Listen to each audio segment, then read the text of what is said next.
In the suburbs of Atlanta, Georgia, Abby Kemp has always had a desire to break free from her slow-paced, privileged upbringing. Abby had a rebellious spirit. She bucked authority. But when she meets a noted area thief, Abby gets drawn into a dangerous underworld of heists and begins a multi-state crime spree. You just don't see that type of crime happen in this area. He hit the jackpot when he met Abby because he knew that she would do anything to make him happy. And later, in Houston, biracial teenager Sierra Jacobs has always felt like an outsider. But all that changes when she meets Juan Lopez and falls for him hook, line, and sinker. She found comfort in the fact that they were both different and they were head over heels in love for each other. But when a family member threatens to come between the young lovers, Juan makes a hasty decision and convinces his girl that they have no other choice. She was in love with Juan, and she was willing to do whatever she had to keep him in her life. The judge called this one of the most horrendous crimes that he'd ever seen. There are hundreds of thousands of women in prison at any given time in the U.S. These are the true stories of women who committed heinous crimes in the name of love. For my man, Georgia Peach, Abigail Kemp, or Abby as her family calls her, hails from an affluent suburb of Atlanta. She's the beloved youngest daughter of a well-respected and high-powered professional couple. Abby grew up in Marietta, one of the wealthiest cities in America. The Kemps have always expected a lot from Abby and her older sister, and provide them with everything necessary to achieve a successful life. Her upbringing was so classic and so well-groomed. She had every tool she could possibly imagine educationally, socioeconomically. While Abby's older sister works hard to live up to her parents' high standards, young Abby proves to be a handful from an early age. And when Abby becomes a teenager, things aren't much different. Abby started hanging out with a different group of people that got her into trouble. When someone is born with a silver spoon in their mouths, they can feel very entitled. And in Abby's case, she was looking for chaos. She was looking to shake things up. But her parents proved to be helpless against their daughter's charm, so she often avoids punishment for her bad behavior. I'm really sorry. Some would say she was a spoiled brat, so she was always given everything she wanted. By the time Abby enters high school, she's even more determined to not follow the good girl path to success laid out for her. Throughout high school, Abby had a reputation of being outspoken with her teachers and administrators and her coaches. And by her senior year, the wealthy teen starts regularly sneaking off to downtown Atlanta to party with her new crowd of friends. Abby was beautiful, charming, and so she used her power to get into clubs. She started drinking underage and just partying and having fun. Despite her wild lifestyle, she manages to graduate from high school. Now free, she ditches her boring suburban life and heads straight back to the ATL for good. Abby left her parents' home, but unfortunately, she didn't have a plan for college or a job. Still living off her parents' money and all alone in the city, Abby continues her party girl ways. She was in a much bigger city, a lot more opportunity to get involved with the wrong people. Abby had this need to break away from her parents, to break away from this life of privilege. She had a thirst for danger. And also, she thought that if she got into trouble, her parents would bail her out, as they often did. Eventually, Abby lands a job as a waitress, and the teen beauty also does some modeling on the side. But even with her busy schedule, the teenager still manages to find plenty of time to get in trouble with the law. Abby was arrested for underage drinking. She was 19 years old, was caught without a proper ID, and then she was just kind of spiraled downhill from there. And over the next 2 years, she racks up charges of drug possession, several DUIs, and even lands an assault charge for getting into a fight with a fellow employee. But as always, her parents come to her rescue. Her parents continually bailed her out, and there just seemed to be, no punishment. They were always getting her out of trouble, so they weren't necessarily helping her, they were enabling her. Then one night, While waiting tables, trouble finds her. Tall, dark, and handsome, 35-year-old Lou Jones strikes up a conversation with the brunette beauty. Lewis Jones was big and tall, intimidating to some people. They had immediate chemistry. Lou was really enamored with how young and beautiful Abby was and how much attention that Abby was giving him when they first met. He's tough, no nonsense, and a bona fide bad boy. I have a little note for you. So I hope you guys had a great night. And after that first meeting, they begin dating, and their affair develops rapidly and is filled with passion. They had a very fast and furious relationship, and it grew very quickly. They spent a lot of time together. It was a genuine chemistry.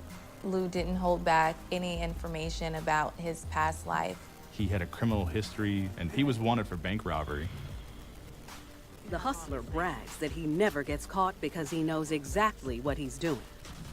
Abby doesn't flinch. In fact, she's riveting. No way.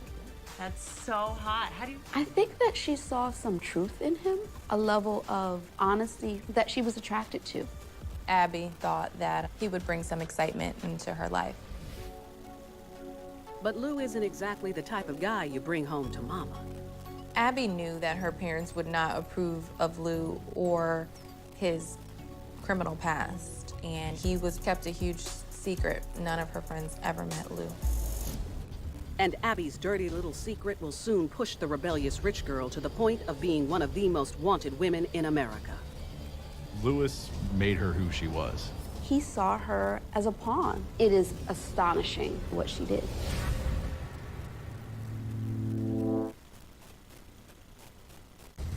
"24-year-old Atlanta debutante Abby Kemp is hot and heavy with her stealthy beau, Lou Jones.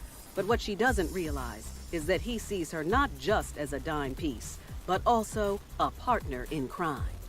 He saw someone he could train and be really good at robberies. I mean, attractive young female that could come to a room and just fit in. And Lou has the perfect plan to utilize Abby's unique skill set. He wants to move away from banks and start hitting jewelry stores. Lou thought it was genius to bring the beautiful, young, charming Abby into his jewelry heist schemes. He knew that Abby fit the part, and if she walked into a jewelry store, no one would be skeptical of her. But he'll need help turning the stolen goods into cash. So he calls in some past associates, Larry and Michael Gilmore. The Gilmore brothers were an integral part because they had the connections for when the jewelry was sold in Florida. Lou pitches the idea to his girl. Abby is intrigued, but not quite sure if she's up for something that could land her behind bars. Sounds like way more than I've ever done. I'm gonna introduce you to some guys. I'm gonna teach you everything you need to know. Initially, Abby did have a little conscience in the back of her mind, like, should I actually be doing this? This is actually illegal. Abby has fancied herself to be a bad girl, but now Lewis is asking her to be involved in these robberies. So she really had to think hard about this, because once she got involved, there'd be no turning back. Lou maps out exactly how they would go through with the plan and assures her that he'd never let anything happen to her. You're gonna be with me there. Hey, babe, I got you. As he started to unveil his plan, Abby became interested, and she trusted him. Then I'll do it. You gonna be there for me? Yeah, of course I'm gonna be there for you. Abby was really excited and thrilled about the opportunity that Lou was offering her to actually do a jewelry heist with her lover, someone that accepted her. Lou takes his girl to meet the Gilmore brothers, who work at a window tinting store in town. And to his delight, the introduction goes better than he could have ever imagined. See, we in the jewelry business. Right. We ain't jewelers. We moving these things. Right. There was a really fast camaraderie that occurred with Abby. They accepted her and they loved her, and that really sealed the deal on her involvement. And in anticipation for her first heist, Abby receives intensive training. They needed to actually acculturate her into the jewelry heist process. You know, what were the operations? What were the ways of working? They use the tent shop that they have as a training facility where they teach her firearm manipulation, how to zip tie people, how to command the room, what kind of jewelry to grab, what to leave. So they just are constantly training her to be this super jewelry thief. With encouragement from Lou, she begins to master each element of her boot camp. I think she wanted to prove that she could do it, and she thought it was a good plan. It was an underworld that excited her in some way and made her involved and accepted. After a few weeks of jewel thief boot camp, Abby is ready. One April morning in Woodstock, Georgia, 30 miles outside of Atlanta, the team arrives at their first target. The Gilmore brothers act as the lookouts. Outside in the getaway vehicle. While inside, Lou will take the lead and Abby will shadow. She enters first and pretends to shop. She had the earpiece on, was told to walk around and look at jewelry items. And then when he came in, he pulled out the gun, demanded everyone get on the floor. And she lies down as she's being directed by Lou, and she observes how the whole thing happens. While Lou ushers the employees to a back room and zip ties them, Abby remains on the ground until she gets a signal from Lou, just as they had planned. She's still on the floor in the front, but she's watching him as he comes out, as he's going through all the different jewelry. And then when he's done, they walk out together like they're a couple. Was that good? They hop in the getaway car and speed off towards Atlanta with a massive haul of stolen jewels. They actually got away with $800,000 in jewelry. They celebrate their success, and Abby has truly proven herself to be one of them. This first heist was a huge success, and especially for Abby. She was thrilled that she got to break the law and get away with it. She was going to do whatever it took to be part of the squad. The Gilmore brothers take the entire jewelry haul down to Miami and sell it on the black market. And once Abby and Lou get their portion of the cut, they immediately get a luxury condo in Atlanta's bedroom community of Smyrna. After they moved in together, they were sitting and enjoying all the new money that they received. Lou and Abby were living a life of luxury in their beautiful apartment. The two of them enjoy their growing love amidst their newfound fortune. But the thieving couple is far from finished, and with her first heist behind her, Abby Kemp has a thirst for more. The crew's next target is 50 miles north of Atlanta, in Dawsonville, Georgia. But now there's a new plan. Abby's going in solo. Abby gained confidence, and she felt that she could go into the jewelry store and do it by herself.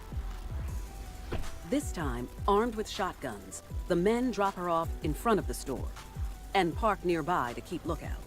Abby had gone through a lot of preparation for this next heist. And more than anything else, she didn't want to let down Lewis and the Gilmore brothers. Lou made sure Abby fit the part, and she arrived and just blended in. Once again, Abby browses the glass displays, appearing to be a normal customer, while Lou instructs her through an earpiece. He lets her know that it's go time. She presents the firearm, takes in the back room, zip ties them. With the employees restrained, Abby returns to the front of the store, where she nabs the most precious stones to bring back to her boys. She starts collecting jewelry, but all of a sudden has to stop.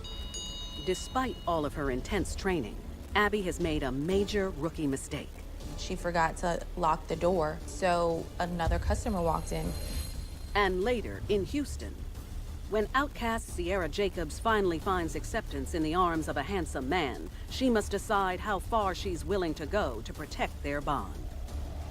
You never expect the people that you care for would do anything as horrendous as this. This is about young people, their greed, and their disregard for human life.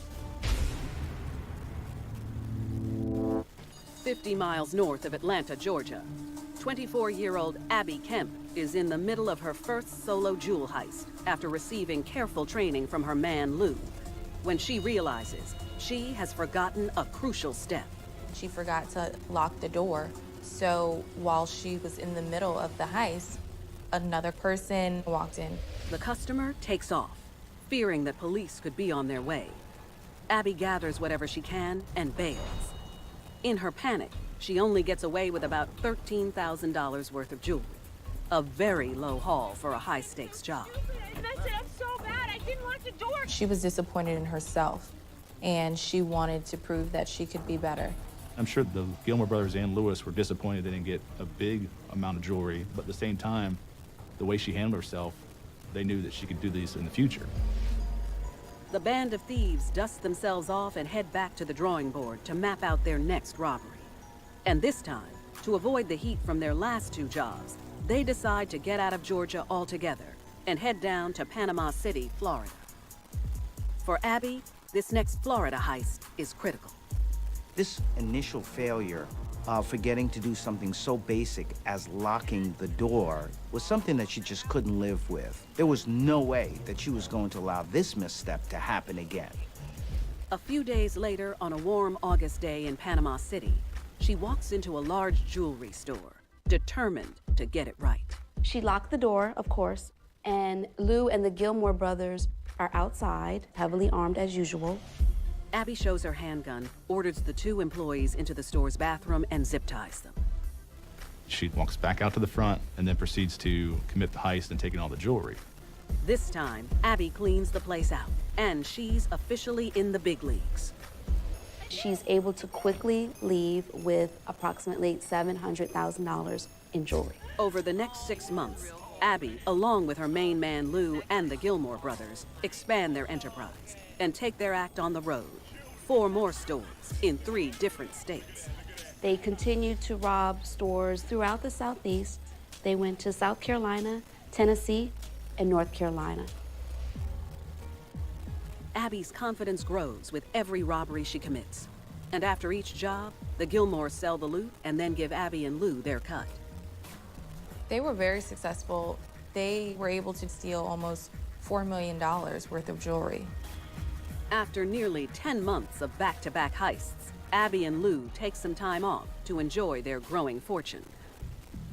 But unbeknownst to them, while they are rolling in cash, law enforcement agencies, including the FBI, are now hot on their trail. They release surveillance video to the media. She's not covering her face. Her face is all over the news. Someone has to recognize this girl. And they know she's not working alone. She was wearing an earpiece. She definitely had somebody who was the lookout, getaway driver, who's in the area. The police were getting tips and calls from everywhere. They're able to identify the brash beauty as Abby Kemp, but the police still have yet to figure out just who she's working with. That is until their social media photos lead them to Lou Jones. Several people saw Lou and Abby wearing the jewelry and posting pictures on social media. Then, one day in early January, Abby and Lou receive unexpected visitors. Are you Abigail Kemp? The police stormed into their apartment. So when Abby is actually captured, she does not resist, and they take her in.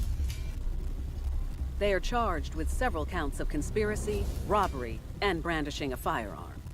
After a few days of mounting pressure from law enforcement, Abby gives up the names of their accomplices, Michael and Larry Gilmore. The Gilmore brothers were arrested as well and charged with conspiracy to interfere with commerce by threats or violence. Facing serious time behind bars, Abby takes a deal. She admits to her involvement and pleads guilty to multiple charges, including conspiracy to interfere with commerce by robbery and brandishing of a firearm during a violent crime. As part of her deal, Abby is forced to betray her man and the brothers. At first, it wasn't something that she wanted to do because she would have to testify against Lou, who she loved. But she has no other options. And thanks to her testimony, all 3 men are found guilty of conspiring to commit a robbery that affected commerce and using firearms in connection with multiple robberies across the Southeast. And for her role, Abby is sentenced to 10 years in federal prison. I think Abby just started out doing this for love, to please her mentor, her man. And that romance grew into the thrill of the robberies, the thrill and the adrenaline rush. She could have anyone that she wants, and she chose to be with Lou. And I think Abby was looking for a community, and she found that with Lou and the Gilmore brothers.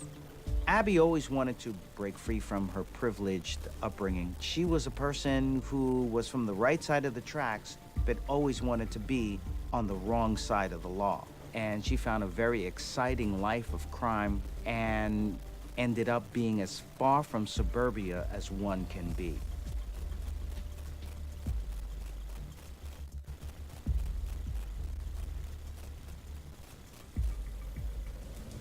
Abby Kemp chose to trade in her wealthy suburban life for a new man and a life of crime.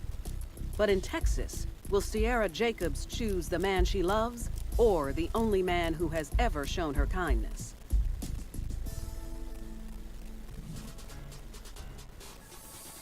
Growing up in the suburbs of Houston, Sierra Jacobs' childhood is a constant struggle.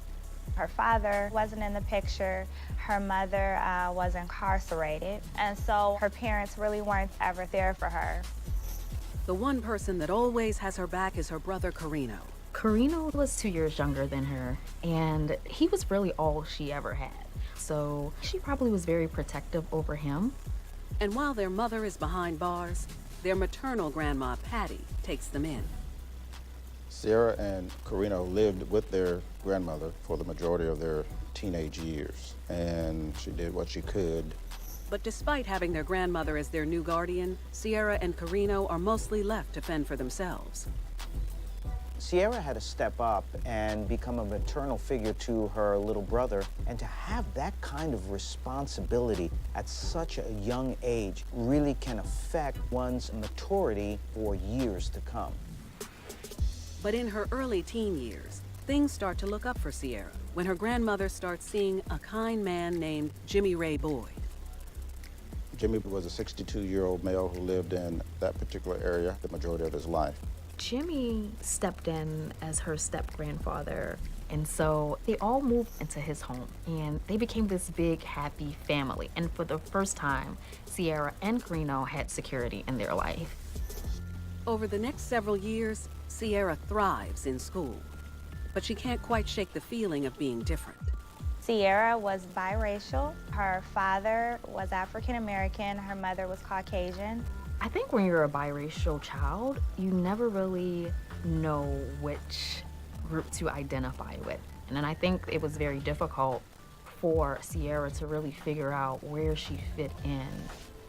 That is until she reaches the age of 16 and meets Juan Lopez around the neighborhood. Juan is a Mexican American, and I think it was difficult for him in schools as well, really figuring out where to fit in. And so for the first time, she bonds with someone who knows what it's like to be an outsider. Their connection is undeniable. The teenagers start to date, and things move fast. Within a few weeks, they take the relationship to the next level. They have this very interesting courtship, typical teen love. And it's so easy for her to fall for him just because she hasn't had this type of affection. But soon their whirlwind romance has an unexpected surprise. A surprise that leads to deadly consequences. She was wrapped into this whirlwind of this wicked person. Sierra was bonded by her love for him, and they had no regard for human life. In Houston, Texas, 16-year-old Sierra Jacobs has fallen head over heels for a towering young man named Juan Lopez. The love-struck teenagers spend every second they can by each other's side. Their romance is filled with intimacy. But they manage to hide their love affair from Sierra's grandma and her partner, Jimmy Boyd. She sneaks him into Jimmy's house pretty much every night. They're teenagers, they're in love. But the starry-eyed lovers aren't all that careful, and pretty soon, they are in for a surprise. A few months into dating, they get pregnant. As we see with youngsters, a lot of times they don't practice safer sex. So they ended up having an unplanned pregnancy. And the fact of the matter is, They just weren't ready. Sierra's grandma Patty and step-grandfather Jimmy are not happy, but they do their best to support her. And the future teen mom knows she'll face many difficulties raising a child and finishing school. Her only comfort is that she will have Juan by her side. He was definitely there physically to support her every step of the way for her pregnancy. When the baby finally arrives, Juan comes over daily to help out, and the young couple steps up to work as a team. She was excited and happy. You know, she thinks she's with the love of her life, and now they have a child, which kind of solidified their relationship. But just as their relationship gets stronger, the bond between the older couple in the house disintegrates.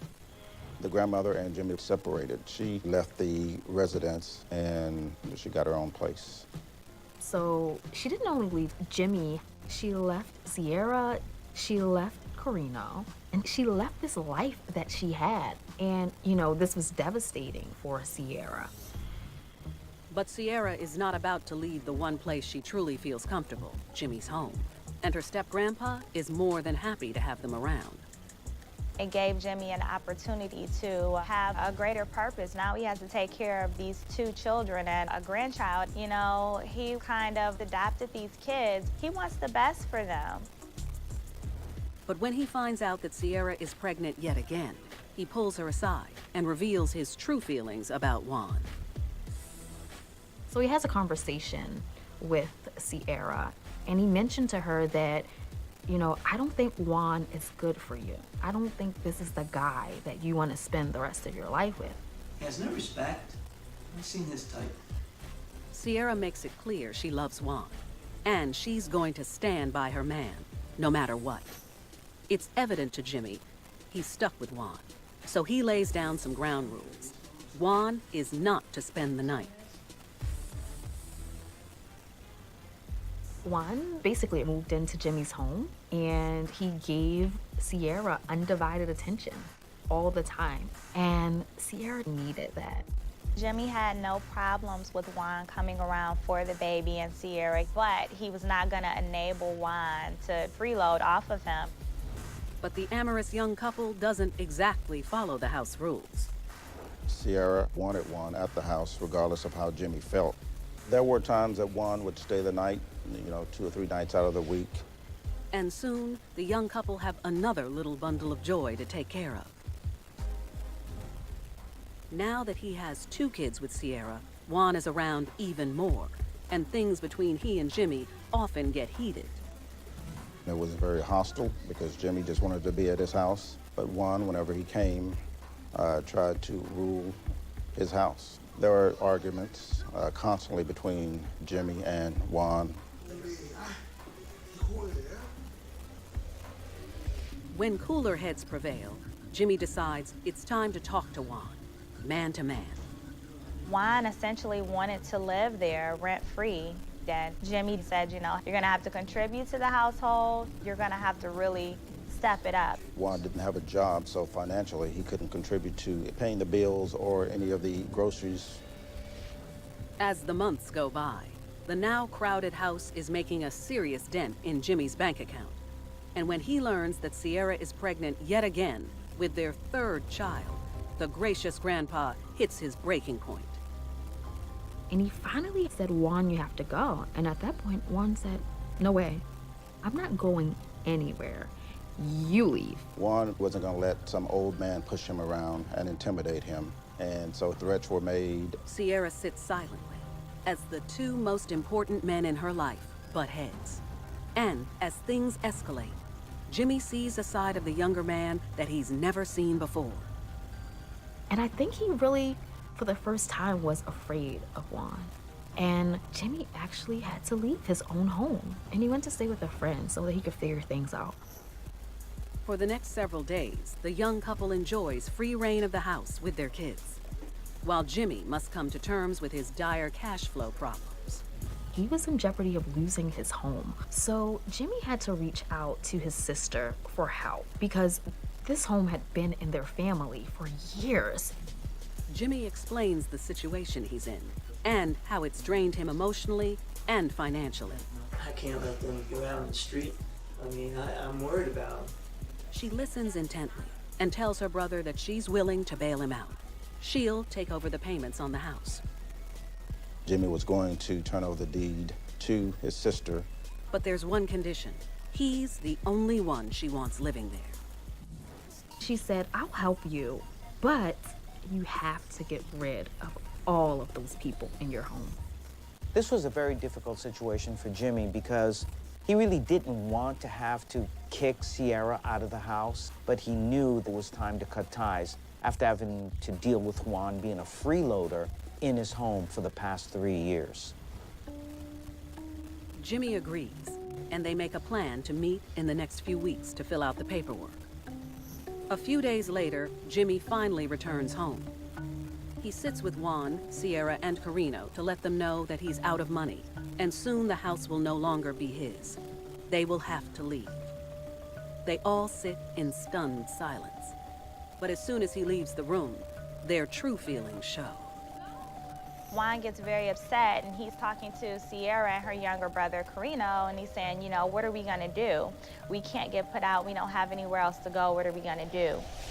Backed into a corner, the teenagers lash out. And what happens next will shake this family to the core. This was the most horrific, disgusting thing she had ever seen, but Sierra was blinded by him the entire time. And now they've truly lost it all.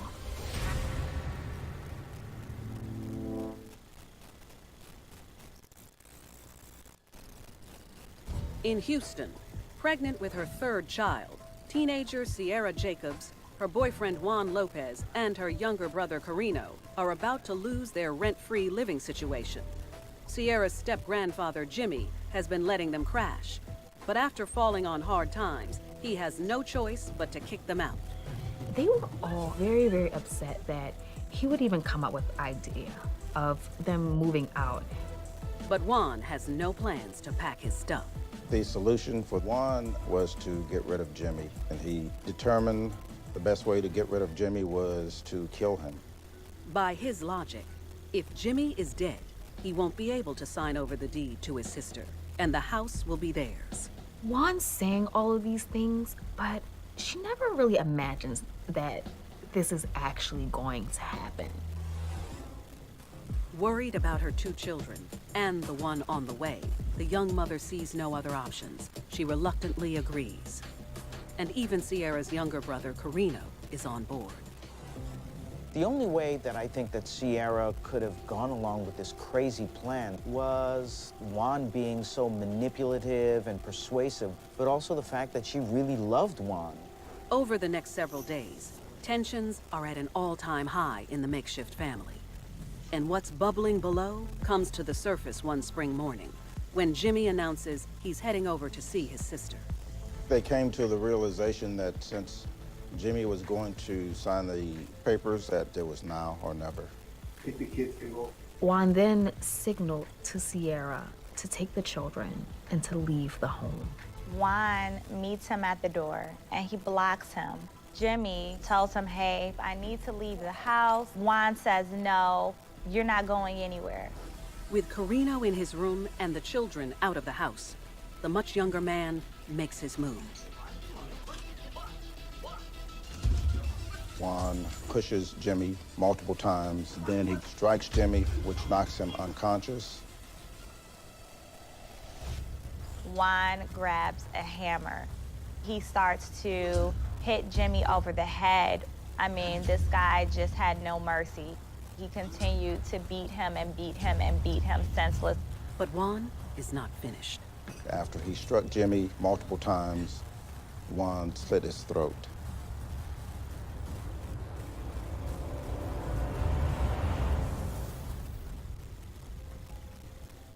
After he kills him, he has young Carino help him wrap this body in a tarp. Carino! Not wanting to get caught with a body in broad daylight, he and Carino stash it so they can dispose of it later. And they hid the body under an abandoned house on the property. Juan sends word to Sierra that the deed is done and she returns. She was devastated. The step-granddad was someone that she cared for and who had cared for her. Now she had to live with her decision to allow this to happen for the rest of her life. They all try their best to pretend like everything is normal. But later that day, there's an unexpected visitor. There was a knock at the door. This knock was from Jimmy's sister. She had come by to see him because today was the day that they were supposed to transfer over the deed into her name. Where's Jimmy? Everyone's like, we don't know. We haven't seen Jimmy. And she's like, that's funny. His car is still out front. Where's my brother? Jimmy's sister refuses to back down. So Juan invites the insistent woman to come inside and look around. When she enters her family home, she immediately senses that she has stepped into the lion's den. She can feel it. She knows something's wrong. Why would his car be here? Why wouldn't he show up? And what have they done to my brother? Juan was malicious, and the fact that he did all of these things is just despicable. Just hours after killing Jimmy Boyd, Houston area teenagers Sierra Jacobs, her boyfriend Juan Lopez, and her brother Carino are confronted by their victim's sister. She looks around the house, but finds no trace of her brother or any foul play. She searches it, she looks around, but they've done a wonderful job of cleaning up everything. Still, she's convinced something terrible happened. I have no doubt the sister was immediately suspicious that something was wrong. Getting an odd feeling that she might become their next victim, the sister makes a hasty exit. They all breathe a sigh of relief. And as the sun goes down, Juan and Carino get busy with their plan to dispose of Jimmy's dead body. They take the body, they put it into Jimmy's car, and they drive miles away, and they put the body in the bayou. It was bad enough that Jimmy was murdered by Juan, but then to just take his body and dump it in the bayou with such careless disregard, just vicious. With the body now taken care of, they believe they're home free. I think they felt like Jimmy's existence wasn't very important to anyone, and him being missing wouldn't get anyone's attention, so they could go on and live on his property and in his house without anyone being suspicious. But little do they know, Jimmy's sister went right to the authorities. She immediately notified the police that her brother was missing and that she suspects that there had been some foul play. I spoke with Jimmy's sister, and based on what she told me, I felt it was pretty solid evidence indicating the suspects were Juan, Carino, and Sierra. When investigators arrive at the house, they find the teenagers are surprisingly cooperative. Myself and my partner went to the residence, and after speaking with them briefly, Juan and Carino voluntarily agreed to come give statements. But Sierra stayed at the residence because she didn't have anyone to leave her children with. Initially, the young men stick to a similar story and deny knowing anything about Jimmy's disappearance. So Detective Jones tries another approach. We asked both to submit to polygraph exams, which they agreed to, and the polygraph exams showed deception on their part, so we interviewed them again. Caught in their lies, Carino and Juan come clean. They are both charged with murder. But Sierra's name never comes out of their mouths, so the detectives are still not sure if she's involved. That is, until later that evening, when they talk to her directly. She admitted that she was aware that Juan was going to murder Jimmy. She was present at the house prior to the murder, and then she packed up her children and left. What do you want me to do? I don't know what else to say. It's really astonishing how quickly the three of them actually confessed to his murder. I think this speaks tremendously of the guilt that they felt. It was overwhelming for them. Juan Lopez, Carino Ratcliffe, and Sierra Jacobs are each charged with capital murder. While awaiting their pretrial hearings, Sierra decides to accept a plea deal with a lesser charge. Instead of capital murder, Sierra pled guilty to tampering with a human corpse. She is sentenced to just 10 years, but her boyfriend and her little brother aren't as fortunate. The judge called this one of the most horrendous murders he'd ever seen, and Juan ended up receiving a life sentence with no parole. and Carino received 40 years in the Texas Department of Corrections. Sierra was a young girl who was always looking for love, and she finally found it with Juan, and she was willing to do anything to maintain the bond that they created. And now she's truly lost it all. Her children are without a mother, without a father, and my heart just goes out to them. She had to choose between the man who cared for her or Juan, the man who loved her, and she made the wrong decision.